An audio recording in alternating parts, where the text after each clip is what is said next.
Chloe Anderson, 27, never imagined that just 1 week before her master's thesis deadline, after 18 grueling months of research, her entire future would shatter in a single instant.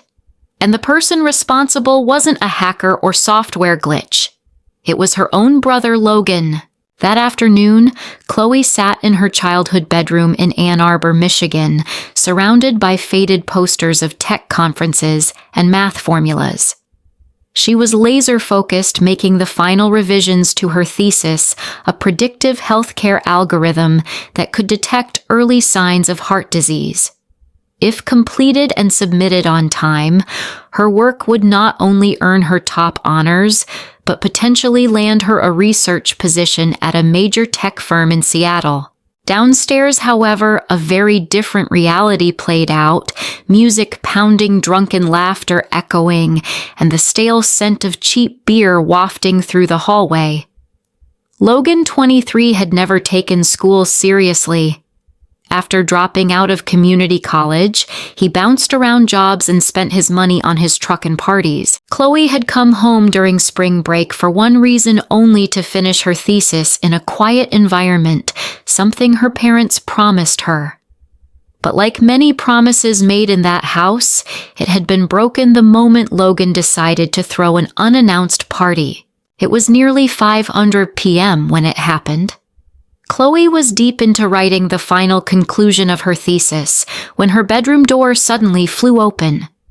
Logan stood there red-faced and clearly drunk, flanked by his 2 high school buddies, Jake and Brandon. Still typing away, nerd, Logan slurred. Chloe stayed calm, instinctively saving her file. "I told you I need quiet. I've only got a few days left." Jake laughed. "She probably throws parties with her laptop." Chloe ignored him, turning back to her screen. But Logan didn't leave. Instead, he stepped closer to the desk. The air grew tense. Chloe could feel his alcohol-tinged breath near her face. "You know what your problem is?" Logan growled. "You act like you're the center of the universe just because you can type a bunch of code. This whole house has to tiptoe around Chloe and her stupid project." She looked up, trying to stay composed. "All I'm asking for is basic respect. This is research, not some high school homework." But that only made it worse. Logan's eyes narrowed as he looked at the laptop like it was mocking him. Then in one sudden motion, he reached forward and yanked it off the desk. "Logan, stop." Too late. With a sickening crack, Logan slammed the laptop to the hardwood floor. Chloe screamed. Papers flew. The power cord ripped out. Then came the final blow. Logan lifted his foot and stomped on the already cracked screen. The sound was horrifying. Plastic snapped. Glass shattered. The device, Chloe's lifeline, was destroyed. She dropped to her knees, cradling what was left of it, her voice broken with disbelief. "Why would you do this?" Jake and Brandon stood frozen. One of them muttered, "Dude, that was way too far." Logan just shrugged. "It's just a computer. She can get another one." But Chloe knew it wasn't just a computer. It was her thesis, her future, her shot at something bigger. And now it lay in pieces at her feet. From a young age, Chloe Anderson had learned a painful truth that no child should ever have to learn love in a family isn't always distributed equally.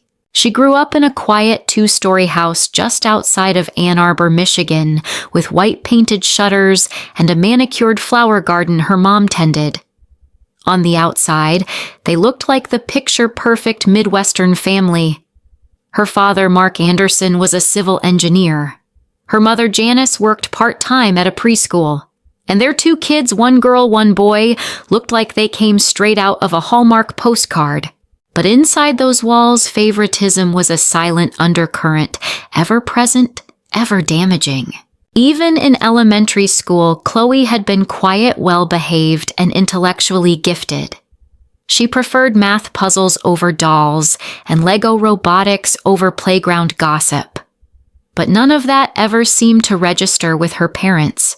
Meanwhile, her younger brother Logan was the golden boy. Every family dinner, every weekend plan, every ounce of emotional investment revolved around him.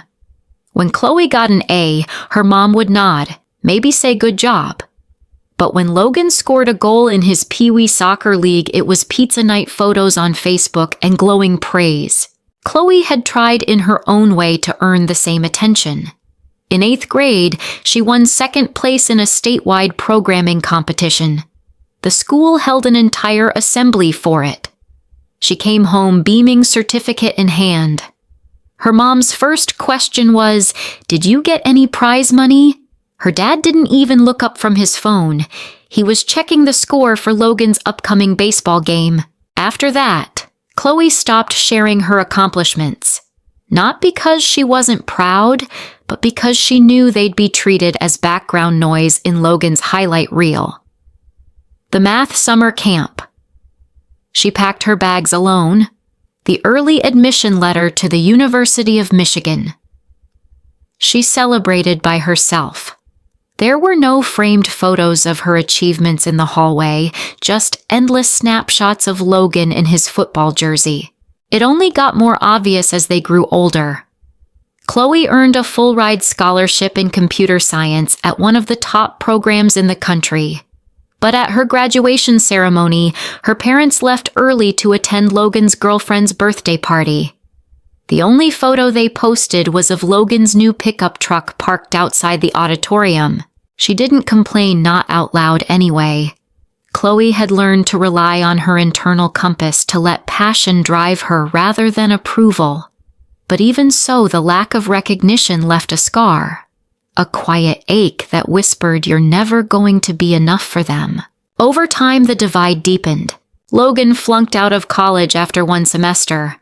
Her parents bought him a car, encouraged him to try again, then shrugged when he didn't. He bounced from one hobby to another, from one job to the next. But every time he came home, it was with open arms and indulgent smiles. At least he's enjoying life, they'd say. Chloe. Every time she mentioned her thesis, a publication, or applying for a research grant, her mom would ask, "Are you sure you're not overdoing it?" Her dad's only concern was whether it would lead to a stable job someday. They rarely asked what her work actually meant. She used to think if she worked hard enough, succeeded big enough, they'd see her differently. But slowly, Chloe began to realize maybe they never truly saw her at all. In Chloe Anderson's world, algorithms weren't just dry strings of code. They were rhythm, purpose, a lifeline. They were her way of believing she could make a small difference in a world far larger than herself. Her master's thesis at the University of Michigan was no ordinary academic project. It was the culmination of 18 months of research, trial and error, revision, and quiet resilience. Her topic, the development of a medical predictive algorithm that could identify early warning signs of heart disease and type 2 diabetes using patterns in electronic health records, EHR. Chloe knew her project wasn't flashy. It didn't involve drones or robotics, but it held something much more powerful, the potential to save lives before people even knew they were at risk. The idea had first sparked when she read a clinical study about subtle but high-risk indicators that often go unnoticed in EHR data. Slight fluctuations in blood pressure, minor insulin irregularities, or elevated heart rate patterns during rest, all of these could be red flags. But they were so small they were often missed. Chloe wondered, what if a machine could learn to see what humans couldn't? And that's when the coding began. Rather than take the traditional academic route, Chloe chose a harder path. She combined machine learning, predictive medicine, and big data analytics. Her advisor, Dr. Eleanor Martinez, a pioneer in the field, recognized Chloe's potential from the beginning. "You have a rare intuition for anomaly detection," Dr. Martinez had once told her. "Your algorithm doesn't just work, it learns. That's something special." Under Dr. Martinez's mentorship, Chloe gathered real-world data from 3 partner clinics. Then came the hardest part, training the model to detect underlying risk signals invisible to the human eye. At first, her model underperformed, high error rates, low precision. But Chloe didn't give up. She pulled countless all-nighters experimenting with parameter tuning, refining her data filters, and testing hundreds of model variants. Every small improvement felt like nurturing a fragile seedling in a storm. And then finally something shifted. The model began to detect a rare link between subtle nighttime heart rate elevations and early-stage heart failure. It flagged inconsistent glucose levels that hinted at insulin resistance months before standard tests would. This wasn't just code anymore. It was a tool, a real working tool that could one day help doctors catch disease before symptoms appeared. The project quickly gained attention within the department. Chloe was awarded Best Research Thesis, invited to present at the University Symposium, and perhaps most significantly recommended by Dr. Martinez to the recruitment board at HealthLogic Systems, a top health tech firm based in Seattle. 1 week before the laptop incident, Chloe had received an email from their recruiter. "We're deeply impressed by your work. Pending completion and defense of your thesis, we'd like to invite you to interview for our senior research fellowship in AI-assisted diagnostic prediction." It was the dream, the goal she'd worked toward for years. The reason why Logan's smashing her laptop wasn't just about lost files. It was about destroying months of work, a future, and a purpose born not from ego, but from a belief that science could heal. Chloe hadn't originally planned to go home for spring break. She'd figured staying in her grad housing or locking herself away in the university library would be the smarter move if she wanted to finish her thesis in peace. But then came a rare, almost tender video call from her mother, Janice, just a few weeks earlier. "Come home, sweetheart. We miss you. Logan's scheduled to work all week. Your dad and I will make sure it's quiet so you can focus." It was the first time in months her mother had mentioned Chloe's thesis without immediately pivoting to something about Logan. And that softened Chloe. Maybe things are changing, she thought. So she packed up her research materials, her external drives, her printed references, her precious laptop, and made the trip back to the suburban home where she had grown up feeling more like a background character in someone else's show. The first 2 days were surprisingly uneventful. Her parents were at work during the day. The house was quiet. Chloe sat up at her childhood desk, the one still lined with dusty science fair ribbons and old robotics team photos, and got to work finalizing her conclusion section. For a brief fleeting moment, she dared to believe maybe I was wrong about them. Maybe they do care. Maybe they're just bad at showing it. Then, Logan came home early. The job that was supposed to keep him busy all week had apparently lasted just 1 day. On the third morning, Chloe was deep in code when she heard the front door slam and Logan's unmistakable voice echoing. "Yo, party tonight?" At first she thought she'd misheard. But within the hour, the house was vibrating music, shaking the walls, beer cans popping, and at least 8 people flooding the living room with rowdy laughter. Chloe went downstairs, calm but firm. "Logan, could you keep it down? You told Mom and Dad you wouldn't be throwing parties." Logan lounged on the couch, feet up, shrugging. "Relax, Chloe. People need to blow off steam. It's spring break, not a courtroom." Biting her tongue, she returned to her room, shut the door, and tried to drown the noise with earbuds. But the bass thumped through the floor. The vibrations pulsed through her desk chair. Her concentration unraveled thread by thread. That evening, she called her mother. "Mom, I think I'll work from a cafe tomorrow. It's getting a bit loud at home." Janice responded lightly. "Oh, I thought Logan just invited a few close friends. I'll ask him to keep it down." But nothing changed. The next morning, Chloe was up by 7 a.m. She made her coffee, steeled herself, and promised she'd push through. Just a few more days, she told herself. Finish, submit, and get out for good. She opened her laptop and began working, but before noon her bedroom door swung open. No knock, no warning. Logan barged in with 2 new friends holding beer and a Bluetooth speaker. "Dad kept the speaker in here, right? I swear it was in this room." Chloe turned, voice strained but composed. "Guys, can you please leave? I'm finishing my thesis." I just need a few quiet hours. Jake, one of Logan's friends, smirked. Wait, she's serious. The computer has a deadline too. Logan didn't leave. He scanned the room. His eyes stopped at the glowing laptop on Chloe's desk, and something in his expression shifted. Chloe felt it. A chill in her spine. A warning, subtle but clear. Something was about to go very, very wrong. Chloe sensed it, the shift in the air. The second Logan stepped further into her room, his beer-glazed eyes fixed on her glowing laptop. Don't do anything stupid, she warned, voice steady, though her hands were starting to shake. Logan didn't blink. He just kept staring at the computer. All of this, he muttered, for a damn laptop. Chloe rose from her chair, instinctively placing herself between him and the desk. This isn't just a laptop. It's my thesis. My future. 18 months of research. You don't get to Logan cut in with a twisted laugh. You always sound so above it all, like you're smarter, better. The successful one. What about me? She paused. This wasn't just about the computer. You think Mom and Dad actually care about me? Logan's voice cracked with something raw. No, they're always bragging about you. Chloe and her full ride. Chloe the genius.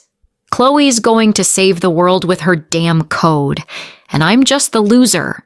For the first time, Chloe saw something real in his eyes hurt, but pain didn't give someone the right to destroy. Logan, she said softly, you don't need to prove anything to anyone, but tearing someone else down won't make you stand taller. He scoffed. Let's see how important this thing really is. Before she could stop him, Logan yanked the laptop off her desk. The power cord snapped free, her papers scattered. Chloe lunged forward, shouting, No! Crack! The plastic casing split open on impact with the hardwood floor. The screen spiderwebbed. The hinges popped. The keyboard bent out of shape. But Logan wasn't done. In one final vicious move, he stomped on the device. Chloe collapsed to her knees, trembling as she tried to gather the pieces. Why, she choked out. Why would you do this? Jake and Brandon, Logan's two party friends, stood frozen in the doorway, stunned. Dude, one of them whispered, you went too far. Logan, initially triumphant, suddenly looked unsure, but he masked it with a careless shrug. It's just a laptop. She can get another one. Chloe cradled the shattered machine like a wounded animal. Her eyes were dry, her face pale, too shocked to cry. She bolted from the room, racing downstairs. In the kitchen, her parents were laughing over cocktails and arranging snacks. Mom. Dad. Chloe's voice was barely holding. Logan smashed my laptop. My thesis was on it. It's gone. Everything gone. She held up the twisted remains wires dangling like exposed veins. Her mother sighed, more annoyed than alarmed. Chloe, honey, you're being overly dramatic. Her father glanced briefly, then returned to mixing drinks. You probably should have backed it up better. That's on you. Logan's voice rang out behind her, perfectly composed. It was an accident. She's exaggerating. And then, her father chuckled. Maybe she wasn't meant to graduate, he quipped. Her mother laughed along, as if it was all just a harmless anecdote, a funny moment at Chloe's expense. She stood there wide-eyed, heart-pounding, and in that moment she realized something far more devastating than the broken laptop. They were never going to protect her. Not from Logan, not from anything. Chloe stood frozen in the kitchen, her shattered laptop still cradled in her arms like a broken truth that couldn't be denied. But the most painful sound in the room wasn't the crack of plastic. It was the sound of her father's chuckle the moment after hearing his son had intentionally destroyed his daughter's academic future. She waited for a glance of concern, for a question, for someone to see she was in real pain. But no one did. Her father continued mixing drinks. Her mother stacked cheese cubes onto a platter, and Logan. He leaned casually against the wall, smug grin intact, like he was untouchable. No apology. No, are you okay? No one asked if she could still graduate. Chloe swallowed hard. I hadn't backed up my final changes. If I can't recover the files, I might not graduate. Her father raised an eyebrow. Then maybe you shouldn't have put everything on one device. Her mother sighed. Siblings fight, Chloe. Don't blow this out of proportion. I'm sure Logan didn't mean to. He looked me in the eye and said, "Who cares?" Right before he did it, Chloe said, voice sharp. Janice put down her cheese knife. You've always had a tendency to dramatize things. Maybe this is a lesson in forgiveness. Don't create tension over a computer. Chloe blinked in disbelief. She turned to Logan, who just shrugged like it was a joke. He destroyed the device I spent a year working on. And you think I'm being sensitive? No one answered. And in that moment, Chloe realized something far colder than her busted machine. She was on her own. She left the kitchen, still gripping the wreckage like a wounded animal, and raced upstairs to the only bathroom with a lock. She slammed the door and collapsed onto the cold tile floor. She didn't cry, not yet. Instead, her mind raced with calculations. Could the hard drive be saved? How much time did she have left? Could anyone recover her files? If not, she'd lose the thesis, the job offer, the fellowship at Health Logic. She knew if she didn't act fast, everything she'd built was gone. Her fingers trembled as she pulled out her phone. She dialed the one person she could think of, Samantha, an old college friend who now worked in a local tech firm. When Sam answered, Chloe barely got the words out. "Sam, I'm sorry to call like this, but I need help. It's urgent." And then she told her everything, every gut-wrenching detail, as if voicing it made it real. There was silence on the other end. Then Sam said, "Are you serious? Your brother destroyed your laptop?" And your parents laughed. "Yeah. They told me not to make a big deal of it." "Chloe, listen to me," Sam said firmly. "My roommate's gone this week. Come stay here. We'll figure it out. We'll save what we can." And just like that, a flicker of hope returned. Chloe slipped out of the bathroom without a word. Quiet. Unseen. She packed only what she needed: her external hard drive, research notebooks, essential files, a few clothes. Before leaving, she took one last look at her childhood bedroom, the trophies on the shelf, the photos no one had ever admired. And then, without ceremony, she walked out of the house that no longer felt like home. That night, Chloe walked away from the house she once called home with nothing but a backpack slung over her shoulder. Inside was no makeup, no clothes for comfort, just an external hard drive holding the last surviving fragments of her thesis. She left without a goodbye. No note, no drama, just quiet resolve, her first real step away from needing to be understood. She arrived at Samantha's apartment after midnight. A cold mist hung in the air, blurring the streetlights. Sam was waiting at the door, arms already open. Chloe collapsed into the hug and cried. The kind of tears you can't hold back. The kind that don't need words. Sam said nothing, just pulled her inside, wrapped her in a blanket, and handed her a mug of ginger tea. "We'll figure it out tomorrow," she whispered. "Tonight you just rest." The next morning, Chloe was awake before the sun. She sat alone at the tiny kitchen table, coffee in hand, the hard drive sitting in front of her like a relic from a war zone. She didn't feel chaos anymore. She felt something sharper, cold clarity. Maybe it was the betrayal. Maybe it was the silence of the night before. But Chloe now knew she had nothing left to lose. She opened Sam's laptop, plugged in the drive, and whispered a prayer. That day, Sam called in a favor from a friend in IT, Raj, a data recovery specialist who'd worked with cybersecurity firms. They drove the hard drive to his office and waited. Chloe couldn't eat, couldn't sit still. She paced Sam's apartment, flipping through old printed notes, trying to reconstruct every line of code from memory. When Raj called at 4:47 p.m., Chloe's hands were trembling. "Good news," he said. "I recovered about 80% of your files. Bad news. The most recent ones, the optimization work and the conclusion section, are corrupted beyond repair." Chloe didn't speak at first. Then, "So I have 6 days to rebuild everything," Raj replied gently. "Not everything. You've still got a base. But yeah, the parts you lost, Those were the heart of it, weren't they? Chloe nodded. The most critical pieces. Back at Sam's apartment, she found a makeshift workspace, waiting water snacks, soft music playing low. Chloe thanked her quietly, then sat down. You going back to your parents? Sam asked. Chloe didn't look up. No. What about your mom? Chloe breathed in. I finally see who they are. And just like that, something unhooked inside her. That night, Chloe began again. She rewrote the core algorithm from memory. She pulled out printouts, scribbled margins, old screenshots. Every fragment was a thread to rebuild what had been torn. She emailed Dr. Martinez explaining what had happened. She attached photos of the destroyed laptop and a list of recovered files. By 9 a.m. the next day, a reply came. Chloe, I'm so sorry. You're not doing this alone. Come to my office 11 a.m. For the first time in 3 hellish days, Chloe felt like someone had her back. When Chloe walked into Dr. Eleanor Martinez's office, it felt like entering the last safe place on Earth, a space where she didn't need to pretend to be strong. Everything looked the same as always. Shelves of journals, the faint scent of mint tea, and the unwavering gaze of the woman who once told her, "You don't just analyze data, Chloe. You have the vision to change how the world sees healthcare."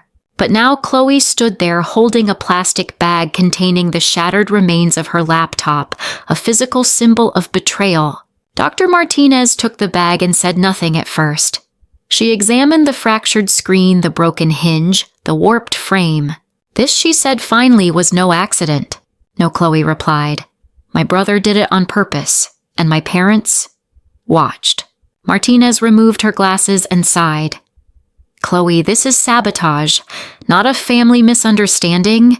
You deserve justice. Chloe didn't respond. She just nodded. Within an hour, Dr. Martinez had called the department's IT team and looped in Raj, the data recovery expert Sam had found. He was invited to the advanced computing lab to assist with salvaging what remained. You'll have 24/7 access to the advanced algorithm lab, Martinez said, handing Chloe a special access card. It has the department's most powerful machines. Use everything you need. Chloe was speechless. She'd expected basic help. What she received was more than support. It was belief. Thank you, she whispered. I won't let you down. Martinez smiled, her eyes gleaming. We fight together now. That afternoon, Chloe set up camp in the lab, a place where she had once been a teaching assistant, now her battlefield. Raj worked with surgical precision, pulling out every recoverable file, while Martinez drafted a 6-day emergency plan for rebuilding the Thesis. 16 hours of coding per day, 5 hours minimum rest, 2 hours for model validation and research review. It was a race against time. That evening, another surprise 3 of her classmates, Eliza, Morgan, and Chris, showed up, arms full of coffee cups and notepads. Eliza said you needed reinforcements, Morgan said. Dr. Martinez told us what happened. We're here to help. Chloe was stunned. These weren't just classmates anymore. They were allies. For the next 8 hours, they worked like a well-oiled machine, debugging code, cross-checking algorithms, brainstorming ways to reconstruct her conclusion. No complaints, no expectations of thanks. Chloe worked through the night. Near dawn, she looked up and saw them all dozing at their desks. Eliza's pen still in her hand. Morgan's laptop open. Chris snoring softly. In that quiet moment, under the blue glow of the monitors and the soft hum of code compiling, Chloe felt for the first time like she had a real family. 3 days into reconstructing her thesis, Chloe sat in the lab before sunrise, eyes dry and sore after nearly 60 hours of work. But inside, something had begun to crystallize. It wasn't just exhaustion, it was resolve. She was done surviving quietly, done swallowing harm just to keep the peace. For years, others had defined her worth. Now she would speak for herself. That afternoon, amidst code windows and algorithm charts, Chloe walked into the campus legal aid clinic. There, a final-year law student named Jordan Keller listened carefully as she explained her situation. She told him everything: the smashed laptop, Logan's deliberate act, her parents' indifference, the academic damage, and the potential loss of career opportunities. Jordan took notes. When she finished, he said, "Based on your account and the evidence, photos, statements, IT assessments, you have a strong case for small claims, court for property damage, and lost opportunity costs." Chloe's voice cracked. "And the police," Jordan nodded. "What your brother did could qualify as intentional property destruction. It may result in a misdemeanor charge. Even if penalties are light filing, a report helps establish the seriousness." For the first time, someone said it plainly. This was wrong. This was criminal. And it deserved to be treated as such. Within 48 hours, Chloe submitted her claim to Washtenaw County Small Claims Court, attaching the IT department's evaluation, photos of the damaged laptop, a breakdown of time and value lost, emails from Dr. Martinez and Health Logic verifying the thesis's importance. She also filed a formal report with the local police station, a single form, a single signature, and a single powerful decision: no more shielding abuse in the name of family. The news didn't take long to reach home. The next day, her mother called. "Chloe, do you really have to go this far?" "He destroyed my future," Chloe said flatly, and no one said a word. "You stood there, watched, laughed. But taking your own brother to court? Isn't that cruel?" "He's your family." "No," Chloe corrected. "He's an adult who deliberately destroyed my property. And you, my family, did nothing. Everything that comes now is consequence." Silence. Then, "Tyler's really upset. He lost his job over this." "That's not mine to fix," Chloe said, and hung up. On the day of the hearing, Chloe arrived with Jordan at her side. Dr. Martinez accompanied them as a witness. Logan did not show up. Her parents sat in the back row, silent, tight-lipped. Chloe presented her case photos, Raj's report, $3,800 in documented losses, and a temporary withdrawal of the Health Logic offer pending completion. After reviewing everything, the judge spoke. Judgment in favor of the plaintiff. Logan Anderson is ordered to pay $3,800 in restitution. Chloe walked out without glancing at her parents, but she heard her father mutter behind her, "This is ridiculous. All over a damn computer." And this time she didn't need to respond. Her silence spoke volumes. The day of the thesis defense arrived like a surreal pause in the middle of a storm. After all the chaos, the lawsuit, the heartbreak, and the rebuilding, Chloe had made it. Not because things had gotten easier, but because she refused to give up.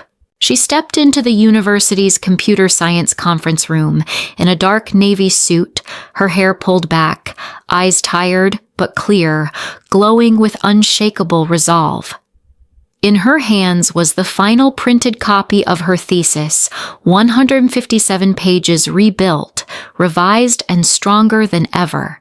Dr. Martinez sat among the committee alongside 4 other professors. They had reviewed her proposal once before, but today they would determine whether her work truly earned her the degree.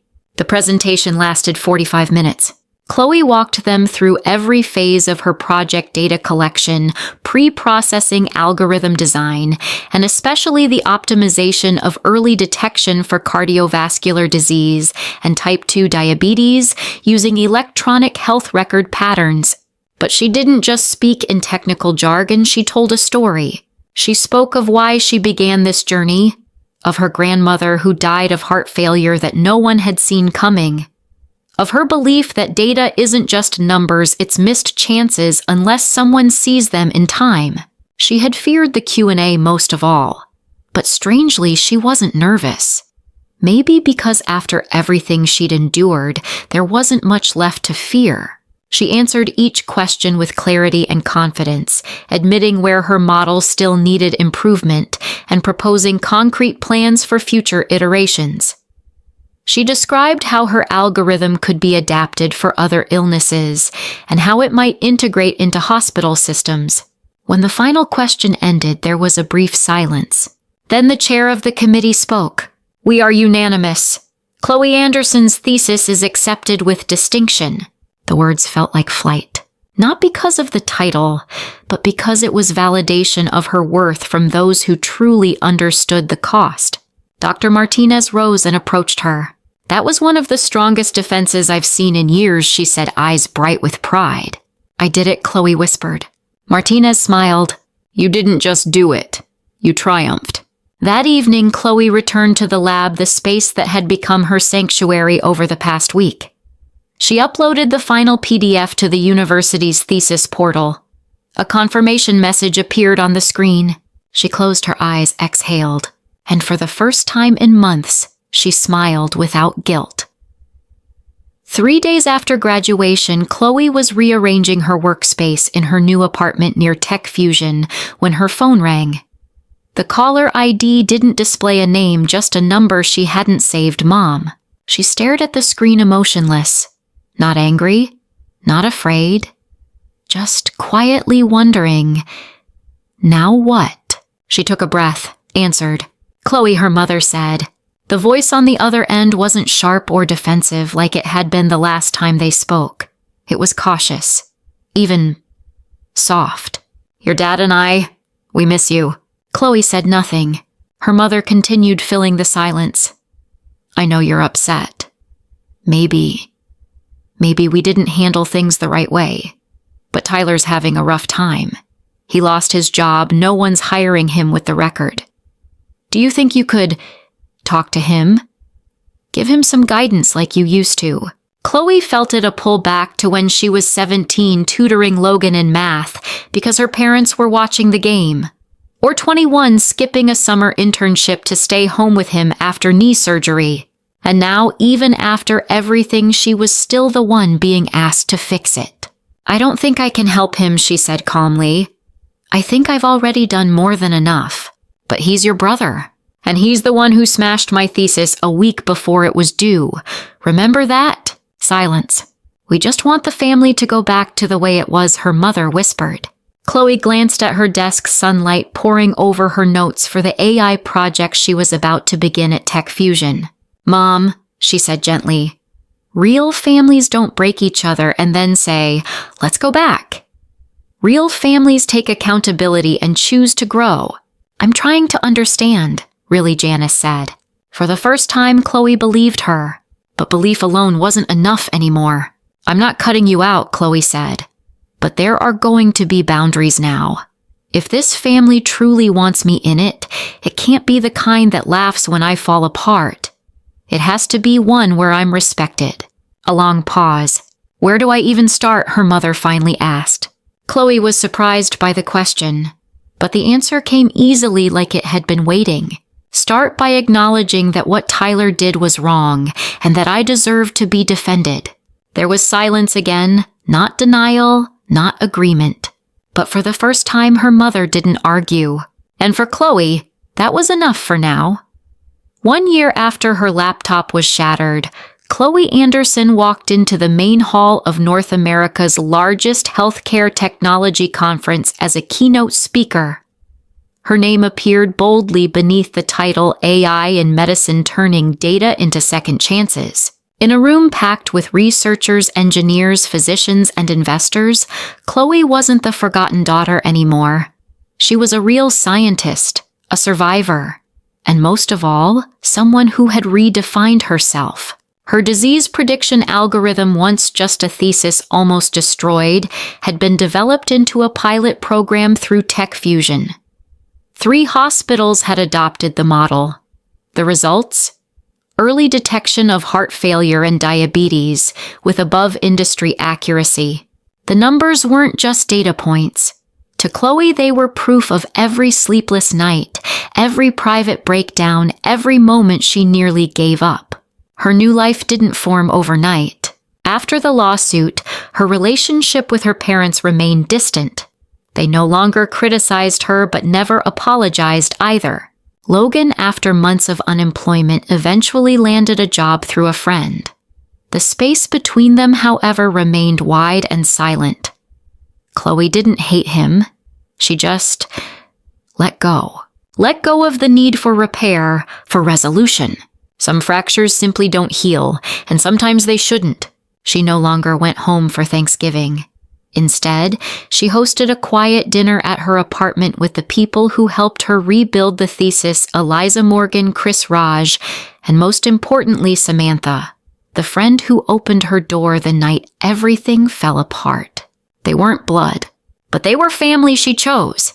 One evening while washing dishes, Chloe turned to Sam and asked, "Do you think, what is a real family anyway?" Sam smiled. "The ones who don't disappear when your laptop gets smashed. The ones who bring coffee instead of saying, 'Just get over it.'" Chloe laughed, eyes misty beneath the kitchen lights. She no longer lived to be accepted. She lived to be the freest version of herself. She hadn't forgotten what was lost. But from the pieces she had built something stronger, a career, a circle of fierce supportive friends, and a belief in her own untouchable worth. Her mother still called sometimes awkward, tentative conversations, and Chloe would listen. But she never went back, because the past no longer fit the woman she had become.